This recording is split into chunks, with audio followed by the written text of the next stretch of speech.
Good morning. Last લેક્ચરમાં આપણે કેન્દ્રાનુરાગી વિસ્થાપન પ્રક્રિયાઓના થોડાક ઉદાહરણ જોયા હતા. આજે આપણે કેન્દ્રાનુરાગી વિસ્થાપન પ્રક્રિયાની ક્રિયાવિધિ જોવાની છે. કેન્દ્રાનુરાગી વિસ્થાપન પ્રક્રિયાને ન્યુક્લિયોફિલિક સબસ્ટિટ્યુશનલ રિએક્શન, કેન્દ્રાનુરાગી કેન્દ્ર પ્રત્યેનું આકર્ષણ અને ન્યુક્લિયોફિલિક વિસ્થાપન પ્રક્રિયા એટલે સબસ્ટિટ્યુશનલ રિએક્શન. તો ન્યુક્લિયોફિલિક સબસ્ટિટ્યુશનલ રિએક્શન કે જેને આપણે એસએન પ્રક્રિયા તરીકે ઓળખીએ છીએ, એ બે ટાઈપની હોય. એકને SN1 પ્રક્રિયા કહીએ છીએ અને એકને SN2 પ્રક્રિયા કહીએ છીએ. SN1 પ્રક્રિયા એ એક આણ્વીય કેન્દ્રાનુરાગી વિસ્થાપન પ્રક્રિયા છે અને SN2 એ દ્વિઆણ્વીય કેન્દ્રાનુરાગી વિસ્થાપન પ્રક્રિયા છે. આજે આપણે SN2 ક્રિયાવિધિ વિશે વાત કરીએ છીએ. SN2 પ્રક્રિયાને ન્યુક્લિયોફિલિક સબસ્ટિટ્યુશનલ સેકન્ડ ઓર્ડર રિએક્શન, દ્વિઆણ્વીય કેન્દ્રાનુરાગી વિસ્થાપન પ્રક્રિયા કે જે દ્વિતીય ક્રમની પ્રક્રિયા છે એના તરીકે ઓળખીએ છીએ. SN2 નો મતલબ શું? આ બેનો મતલબ શું કે પ્રક્રિયાની આણ્વિકતા પણ બે છે, દ્વિઆણ્વીય પ્રક્રિયા છે અને પ્રક્રિયાનો ક્રમ પણ બે છે, દ્વિતીય ક્રમની પ્રક્રિયા. આપણે ચોથા ચેપ્ટરમાં શીખી ગયા છે કે દ્વિઆણ્વીય પ્રક્રિયાનો મતલબ શું? ધારો કે પ્રક્રિયા CH3Cl ની OH- સાથે પ્રક્રિયા થાય તો ક્લોરીનનું વિસ્થાપન OH- વડે થતું હોય તો CH3OH અને Cl- બને. એમાં જે Cl- છે એને લિવિંગ ગ્રુપ કહેવાય, અવશિષ્ટ સમૂહ. આને પ્રક્રિયાર્થી કહેવાય અને આને પ્રક્રિયક કહેવાય, અથવા તો OH- એ હુમલો કરનાર પ્રક્રિયક છે. તો જ્યારે પ્રક્રિયાની આણ્વિકતા આ CH3Cl અને OH- બંનેની સાંદ્રતા પર આધાર રાખે છે તો એને દ્વિઆણ્વીય પ્રક્રિયા કહેવાય. અહીંયા પ્રક્રિયાનો વેગ = K × CH3Cl ની સાંદ્રતા raised-to-1 અને OH- ની સાંદ્રતા raised-to-1 છે. એટલે 1 ને 1 2, એટલે પ્રક્રિયાનો ક્રમ બે છે, દ્વિતીય ક્રમની પ્રક્રિયા છે અને બંને પ્રક્રિયકોની સાંદ્રતા પર પ્રક્રિયાનો વેગ આધાર રાખે છે. એટલે દ્વિઆણ્વીય પ્રક્રિયા છે કે જેને આપણે SN2 પ્રક્રિયા તરીકે ઓળખીએ છીએ. RH અને NU- બંનેની સાંદ્રતા પર પ્રક્રિયાનો વેગ આધાર રાખે છે. RH એટલે alkyl halide, methyl chloride, ethyl chloride, કોઈ પણ આલ્કાઇલ હેલાઇડ હોઈ શકે છે. અને NU- એટલે આ ન્યુક્લિયોફિલિક કેન્દ્રાનુરાગી પ્રક્રિયક કે જે અહીંયા આપણે OH- લીધો છે. તો આને આપણે દ્વિઆણ્વીય અને દ્વિતીય ક્રમની પ્રક્રિયા કહીએ છીએ. ધારો કે CH3Cl એના પર આ OH- હુમલો કરે છે તો આ CH3OH અને Cl- નું અવશિષ્ટ પ્રક્રિયક છૂટો પડે છે.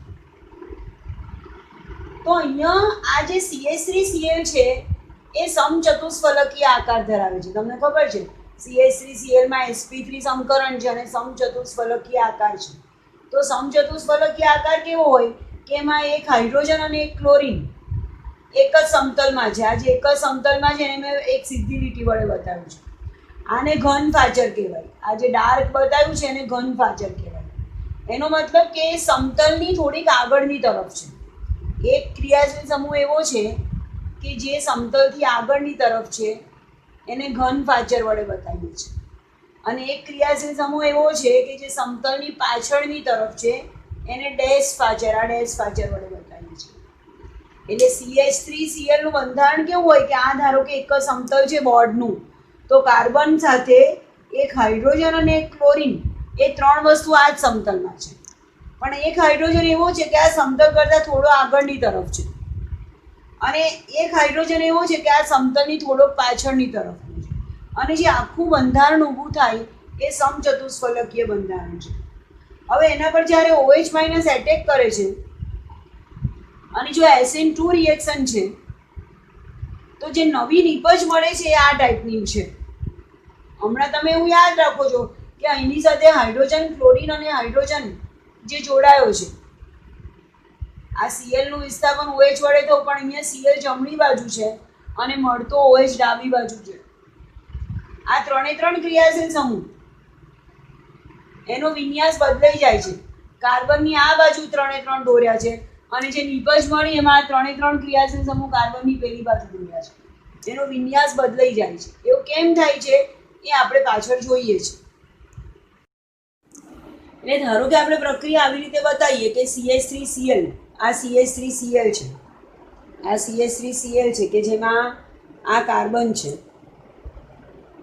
આ કાર્બન છે, એની સાથે 3 હાઇડ્રોજન જોડાયા છે, 1 2 ને 3 હાઇડ્રોજન છે અને આ Cl માઇનસ છે, આ એની સાથે Cl માઇનસ જોડાયો છે.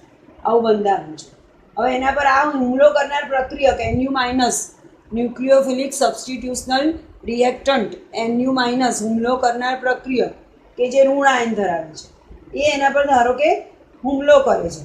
તો આ હુમલો કરનાર પ્રક્રિયક છે એ હંમેશા જે તરફથી Cl માઇનસ જોડાયો હોય એની વિરુદ્ધ દિશામાંથી જ આ પ્રક્રિયક હુમલો કરશે. એટલે આ બાજુથી હુમલો કરે છે પ્રક્રિયક.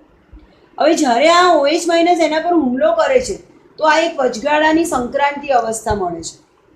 સંક્રાંતિ અવસ્થા પહેલાં કેવું હતું કે આ ત્રણે ત્રણ હાઇડ્રોજન આ OH માઇનસ તરફ ઢળેલા હતા, એટલે બંધારણ આવું હતું. હવે જેવું આ OH માઇનસ હુમલો કરે છે એ ત્રણે ત્રણ હાઇડ્રોજન એનાથી દૂર જવાનો પ્રયત્ન કરે છે. એટલે હવે 3 હાઇડ્રોજન આમ જે ગોઠવાયેલા હતા એ 3 હાઇડ્રોજન હવે એક જ સમતલમાં આવી જાય છે. સંક્રાંતિ અવસ્થામાં આ કાર્બન સાથે જોડાયેલા ત્રણે ત્રણ હાઇડ્રોજન એક જ સમતલમાં આવી જાય છે. આવી રીતે આ એક જ સમતલમાં છે. આની આ બાજુ Cl માઇનસ છે અને આની આ બાજુ OH માઇનસ છે. આને સંક્રાંતિ અવસ્થા કહેવાય. પણ હવે આ એવી અવસ્થા છે કે જેમાં કાર્બન 5 બંધથી જોડાયો છે, એટલે અસ્થાયી છે.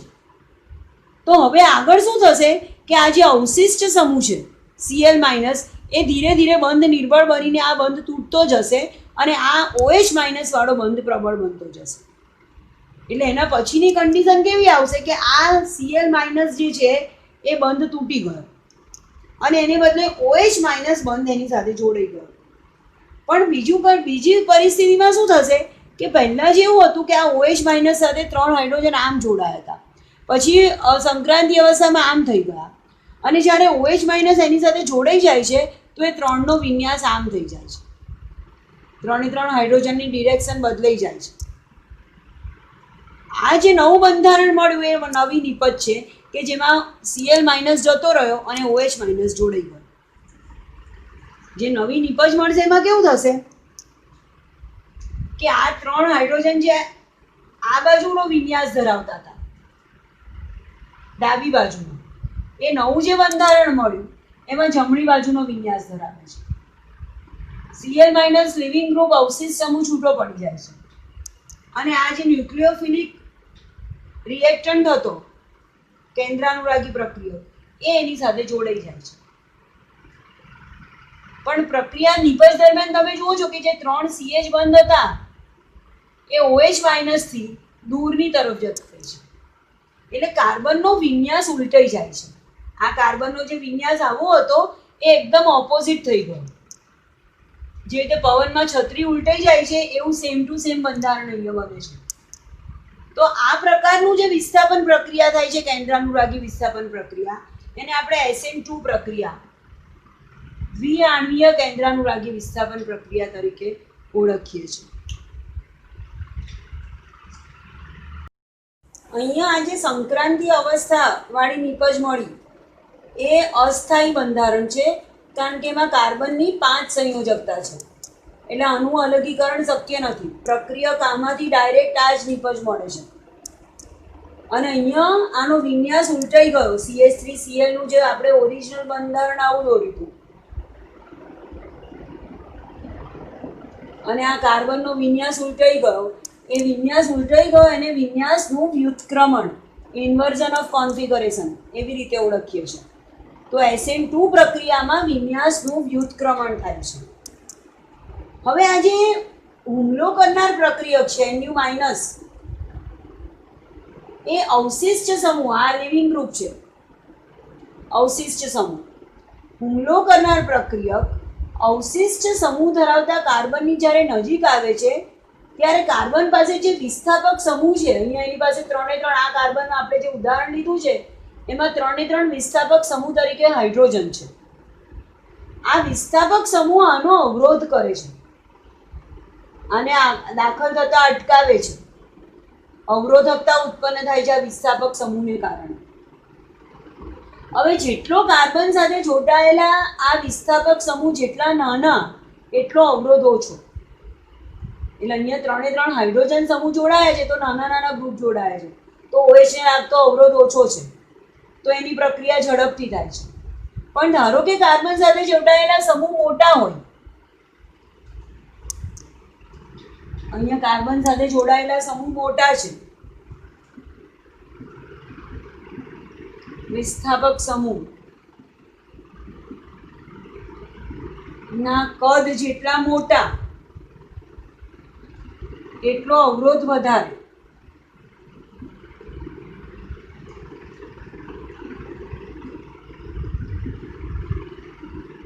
મોટો સમૂહ જો કાર્બન સાથે જોડાયો છે તો અહીંયા અવરોધ વધે. દાખલા તરીકે અહીંયા 3 હાઇડ્રોજન ને બદલે 2 હાઇડ્રોજન છે અને એક CH3 સમૂહ જોડાયો છે અને OH માઇનસ હુમલો કરે છે. તો આની સાથે 2 તો નાના નાના કદના હાઇડ્રોજન છે પણ આ CH3 નું કદ મોટું છે તો આ વધારે અવરોધ ઉત્પન્ન કરે છે. વિસ્થાપક સમૂહના કદ જેટલા મોટા એટલો અવરોધ વધારે ઉત્પન્ન થાય. તો આની પ્રક્રિયા ધીરી થાય છે. એટલી પ્રક્રિયા ધીમી. એનો મતલબ કે SN2 પ્રક્રિયાની પ્રતિક્રિયાત્મકતાનો ક્રમ, પ્રતિક્રિયાત્મકતા એટલે જેટલી પ્રક્રિયા ઝડપી એટલી પ્રતિક્રિયાત્મકતા વધારે એવું કહેવાય. જેટલી પ્રક્રિયા ઝડપથી થાય એટલી એની ક્રિયાશીલતા કે એટલે એની પ્રતિક્રિયાત્મકતા વધારે છે એવું કહેવું. અને કઈ પ્રક્રિયા ઝડપથી થશે કે જેમાં કાર્બન સાથે જોડાયેલો સમૂહ નાનો છે. કાર્બન સાથે નાનો સમૂહ જોડાય છે તો એ વધારે પ્રતિક્રિયાત્મક.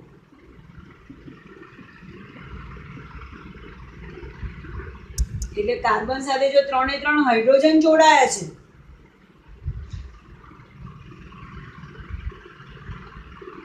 તો એની પ્રતિક્રિયાત્મકતા સૌથી વધારે. પણ કાર્બન સાથે 2 હાઇડ્રોજન અને એક આલ્કાઇલ સમૂહ જોડાયો છે તો એના કરતાં ઓછો પ્રતિક્રિયાત્મક કહેવાય. આ 1 ડિગ્રી, આની સાથે ધારો કે આ ક્લોરીન જોડાયો છે તો આ 1 ડિગ્રી હેલાઇડ આલ્કાઇલ હેલાઇડ છે.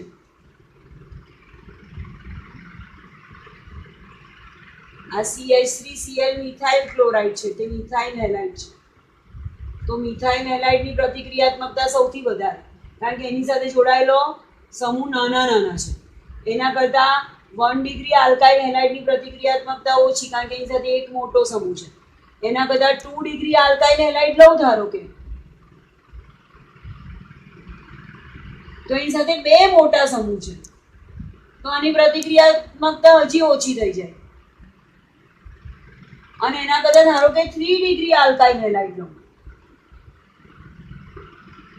તો એની સાથે જોડાયેલા ક્રિયાશીલ સમૂહ હજી વધારે કદ ધરાવે છે, હજી અવરોધ વધારે, તો હજી પ્રતિક્રિયાત્મકતા ઓછી.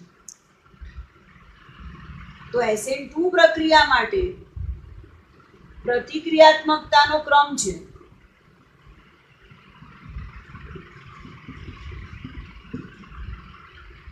Methyl chloride. આ મિથાઇલ ક્લોરાઇડ સૌથી વધારે રિએક્ટિવ, સૌથી ઝડપથી પ્રક્રિયા. એના કરતાં ધારો કે આ અહીંયા CH3 છે તો CH3CH2Cl ઇથાઇલ ક્લોરાઇડની પ્રતિક્રિયાત્મકતા ઓછી 1 ડિગ્રી. એના કરતાં આ ધારો કે 2 CH3 ગ્રુપ છે, કોઈ પણ સમૂહ હોઈ શકે, આપણે ઉદાહરણ તરીકે CH3 લઈએ છીએ તો આ તો આઇસોપ્રોપાઇલ છે, CH3CH અને આઇસોપ્રોપાઇલ ક્લોરાઇડ કહેવાય કે જે 2 ડિગ્રી છે. તો એના કરતાં આઇસોપ્રોપાઇલ ક્લોરાઇડની પ્રતિક્રિયાત્મકતા ઓછી.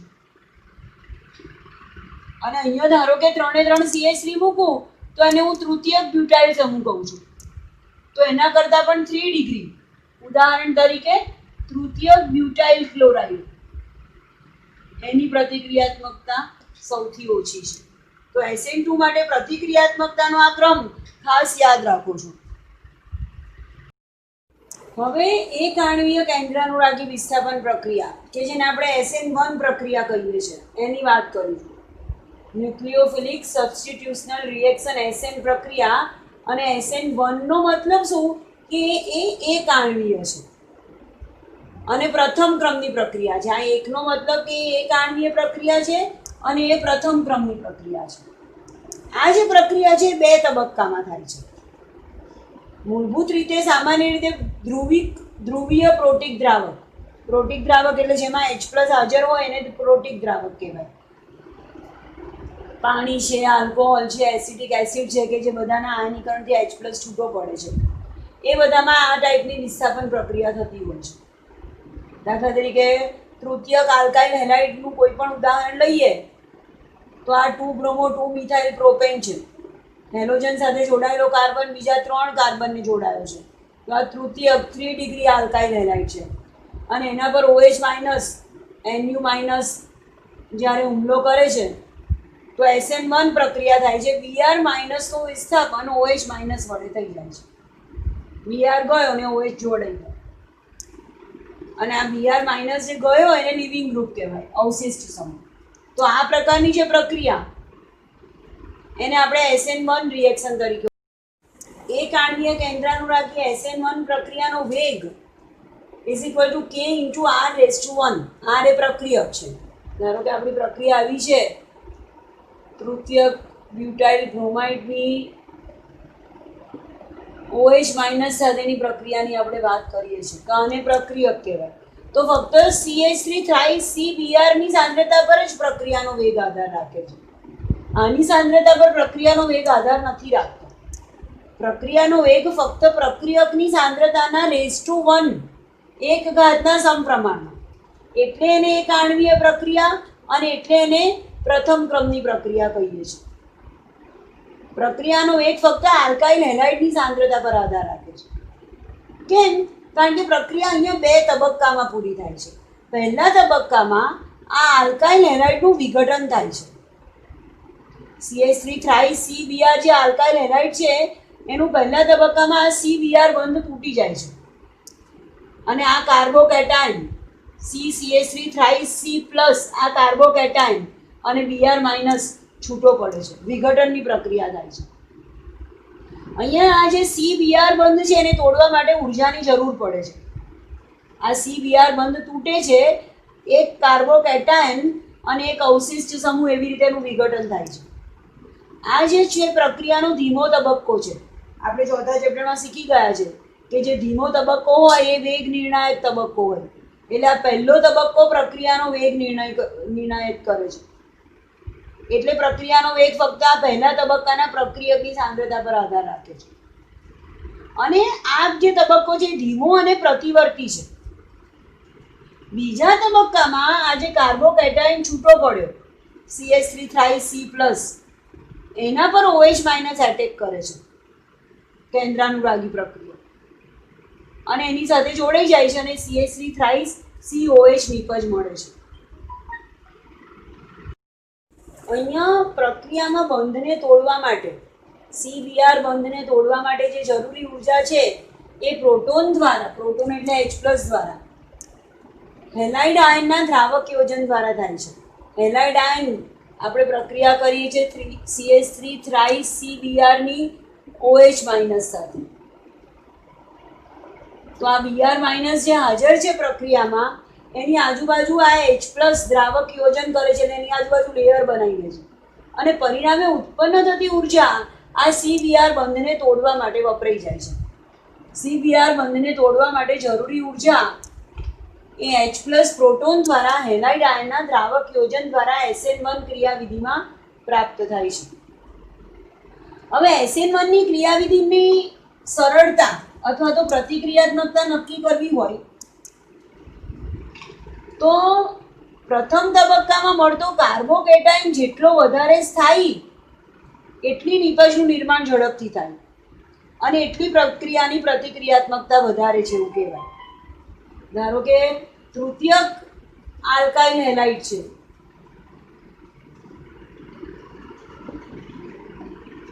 અને પ્રથમ તબક્કામાં એનું વિઘટન થાય તો આ Br માઇનસ જાય તો 3 ડિગ્રી કાર્બોકેટાયન મળે. અને જો દ્વિતીયક આલ્કાઇલ હેલાઇડ છે, બ્રોમિન સાથે જોડાયેલો કાર્બન બીજા 2 આલ્કાઇલ સમૂહને જોડાયો છે અને એનું વિઘટન થાય તો મળતો કાર્બોકેટાયન 2 ડિગ્રી હોય. એવી રીતે આલ્કાઇલ હેલાઇડ જે આપણે પ્રક્રિયા તરીકે લઈએ છીએ એ 1 ડિગ્રી હોય. હેલોજન સાથે જોડાયેલો કાર્બન એક જ કાર્બનને જોડાયો છે અને એનું પ્રથમ તબક્કામાં વિઘટન કરીએ તો 1 ડિગ્રી કાર્બોકેટાયન મળે. અને 11મા ધોરણમાં આપણે ભણી ગયા છે કે 3 ડિગ્રી કાર્બોકેટાયનની સ્થિરતા સૌથી વધારે હોય, એના કરતાં 2 ડિગ્રી કાર્બોકેટાયન અને એના કરતાં 1 ડિગ્રીની સ્થિરતા ઓછી હોય. તો જેટલો કાર્બોકેટાયન્સ થાય એટલી પ્રક્રિયાની નિપજ ઝડપી અને એટલી પ્રતિક્રિયાત્મકતા વધારે.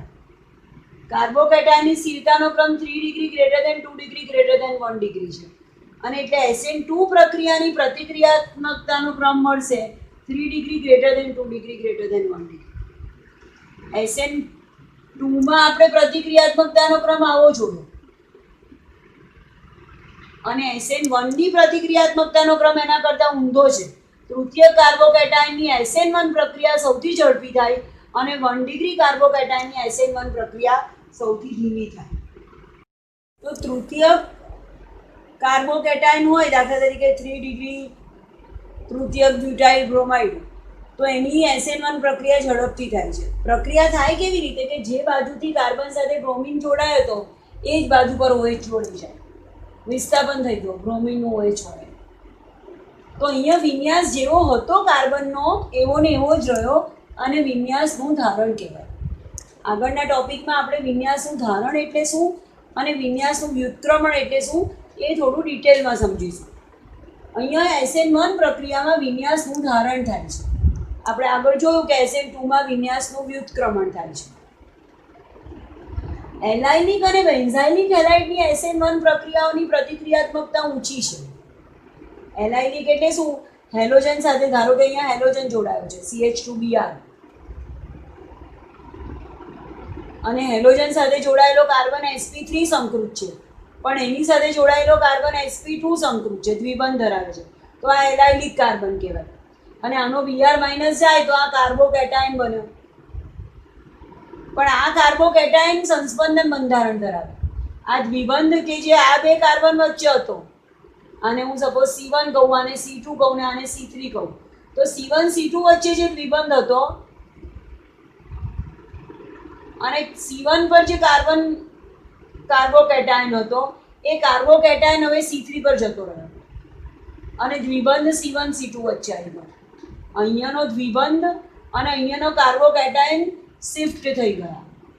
તો આ બેના સંસ્પંદન સંકૃત વિવિધ સ્વરૂપો છે અને જેમાં સંસ્પંદન થાય એ કાર્બોકેટાયન સ્થાયી કહેવાય, સ્થિરતા વધારે. અને જેટલો કાર્બોકેટાયન સ્થાયી એટલી SN1 પ્રક્રિયા ઝડપી. એટલે એલાઇનિક હેલાઇડમાં સંસ્પંદનને કારણે કાર્બોકેટાયન વધારે સ્થાયી હોવાથી એની SN1 પ્રક્રિયા ઝડપથી થાય છે અથવા તો SN1 માટેની એની પ્રતિક્રિયાત્મકતા વધારે છે. એવી જ રીતે ધારો કે બેન્ઝાઇલિક હેલાઇડની વાત કરું તો ધારો કે CH2Br અહીંયા જોડાયો છે અને બેન્ઝાઇલ બ્રોમાઇડ કહેવાય અને એનો Br તો બ્રોમિન સાથે જોડાયેલો કાર્બન sp3 સંકૃત છે પણ એની સાથે જોડાયેલો કાર્બન બેન્ઝીન રિંગ સાથે જોડાયો છે તો આને આપણે બેન્ઝાઇલિક હેલાઇડ કહીએ છીએ અને એનો Br માઇનસ જાય તો આ કાર્બોકેટાયન બન્યું. હવે એમાં આ જે દ્વિબંધ છે એનું શિફ્ટ થયા કરશે. આ જે કાર્બોકેટાયન છે એનો ધન આયન જે છે એ શિફ્ટ થયા કરશે. સંસ્પંદન બંધારણ છે, આ બધા એના વિવિધ સ્વરૂપો છે. આનો ધન વીજભાર અહીંયા ઇલેક્ટ્રોનની ઘનતા કે ઇલેક્ટ્રોનની ઉણપ દૂર કરવા માટે આ દ્વિબંધનો પાઇબંધ તૂટી જશે અને બંને ઇલેક્ટ્રોન અહીંયા આવી જશે. આ કાર્બોકેટાયન છે કે જ્યાં ઇલેક્ટ્રોનની ઉણપ છે એ ઉણપ દૂર કરવા માટે એની નજીકના કાર્બનનો પાઇબંધ તૂટી જાય અને બંને ઇલેક્ટ્રોન અહીંયા શિફ્ટ થઈ ગયા એટલે આનો પ્લસ ધન વિદ્યુતભાર જતો રહ્યો અને ડબલ બોન્ડ આવી ગયો. પણ અહીંયાથી તો પાઇબંધ ગયો ને એટલે આ કાર્બન પોઝિટિવ બની ગયો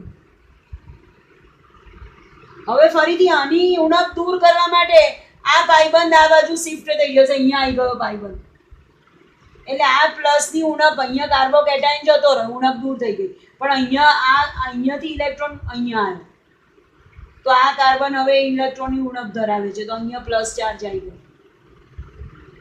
એવી રીતે એક વખત અહીંયા પ્લસ ચાર્જ આવ્યો, એક વખત અહીંયા પ્લસ ચાર્જ આવ્યો, એક વખત અહીંયા પ્લસ ચાર્જ આવ્યો, અને વળી પાછું મૂળ સ્વરૂપ અહીંયા બંધારણ વળી ગયું. આ બંને સરખા જ છે, ખાલી દ્વિબંધની જગ્યા બદલાઈ ગઈ છે. તો આ બધા બેન્ઝાઇલિક હેલાઇડના વિવિધ સ્વરૂપો છે, અને જેમાં વિવિધ સ્વરૂપ હોય, જેમાં સંસ્પંદન થતું હોય, એનો કાર્બોકેટાઇન સ્થાયી હોય. એટલે આ જે કાર્બોકેટાઇન છે બેન્ઝાઇલિક હેલાઇડનો, એ સ્થાયી કાર્બોકેટાઇન છે, અને જેટલો કાર્બોકેટાઇન સ્થાયી એટલી SN1 પ્રક્રિયા પ્રત્યેની પ્રતિક્રિયાત્મકતા વધારે. એટલે બેન્ઝાઇલિક હેલાઇડ અને એલાઇલિક હેલાઇડ બંને ઝડપથી SN1 પ્રક્રિયાઓ આપે છે. SN1 અને SN2 બંને પ્રકારની કેન્દ્રાનુરાગી વિસ્થાપન પ્રક્રિયા માટે આલ્કાઇલ હેલાઇડ માટે હેલાઇડની પ્રતિક્રિયાત્મકતાનો ક્રમ RI greater than RBr greater than RCl અને ગ્રેટર ધેન RF છે. એટલે RI ની પ્રક્રિયા સૌથી ઝડપી હોય. દાખલા તરીકે CH3I ની પ્રક્રિયા OH માઇનસ સાથે કરીએ, CH3Br ની પ્રક્રિયા OH માઇનસ સાથે કરીએ, CH3Cl ની પ્રક્રિયા અને CH3F ની પ્રક્રિયા, બધામાં કેન્દ્રાનુરાગી વિસ્થાપક પ્રક્રિયક સરખો જ છે, બધામાં આલ્કાઇલ સમૂહ સરખા જ છે, પણ હેલાઇડની પ્રતિક્રિયાત્મકતાનો ક્રમ તો આયોડાઇડની પ્રતિક્રિયાત્મકતા સૌથી ઝડપી, અને એના કરતાં બ્રોમાઇડ, એના કરતાં ક્લોરાઇડ અને એના કરતાં ફ્લોરાઇડની પ્રતિક્રિયાત્મકતા ઘટતી જાય છે. તો અહીંયા આપણી આલ્કાઇલ હેલાઇડની SN1, SN2 પ્રકારની કેન્દ્રાનુરાગી વિસ્થાપન પ્રક્રિયા પૂરી થઈ. નેક્સ્ટ લેક્ચરમાં આપણે બીજા ટાઈપની પ્રક્રિયા, વિલોપન પ્રક્રિયા અને ધાતુ સાથેની પ્રક્રિયાની વાત કરીશું. Thank you.